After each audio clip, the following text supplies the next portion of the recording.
என் நண்பர்களுக்கு அழகான ஒரு இனிய இரவு வணக்கம். ஒரு முக்கியமான நியூஸ். நேற்று நான் கடைக்கு போனேன், தக்காளி வாங்கிட்டு வரலாம் அப்படின்னு சொல்லிட்டு. ஒரு கிலோ தக்காளி கேட்டால் 40 ரூபா சொன்னாங்க. சரி, ஓகே, எப்படி இருந்தாலும் கடையில் ரேட்டாக இருக்கும். எங்கள் ஊரில் வந்துட்டு திங்கக்கிழமைனா காய் சந்தை போடுவாங்க, அங்கே கம்மியாக இருக்குன்ட்டு நேற்று சண்டே தான் கடைக்கு போனேன். சரி, அரை கிலோ மட்டும் வாங்கிக்கிட்டேன். அரை கிலோ 20 ரூபான்னு வாங்கிட்டு வந்தேன்.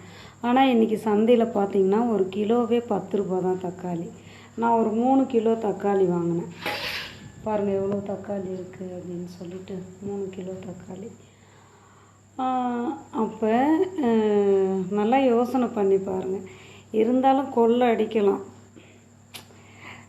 அந்த அளவுக்காக கொள்ளை அடிப்பாங்க. அப்போ ஒரு கிலோ மேலே 30 ரூபா வச்சுருக்காங்க. கடை வாடகை இருக்கட்டும், எல்லாமே இருக்கட்டும். இப்போ சந்தையில் வச்சு விற்கிறவங்களுக்கும் அந்த சந்தை வரி அவங்க கொடுக்கணும். இப்போ கோயம்பேடுலேருந்து தான் எடுத்துகிட்டு வரணும், அங்கேருந்து வண்டி சார்ஜெலாம் கொடுக்கணும். ஆனாலும் அவங்க 10 ரூபா கிலோன்னு தராங்க. ஆனால் இவங்க ஒரு கிலோ 40 ரூபா. அப்போ கோயம்பேடில் அவங்களுக்கு எவ்வளோ கிடைக்கும்? ஒரு 5 ரூபான்னு கிடைக்குமா?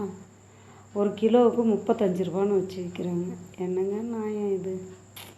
பகல் கொள்ளையாக இருக்குது, அநியாயம். இதெல்லாம் தெரியுமா? எவ்வளோ அநியாயம் பண்ணுறாங்க.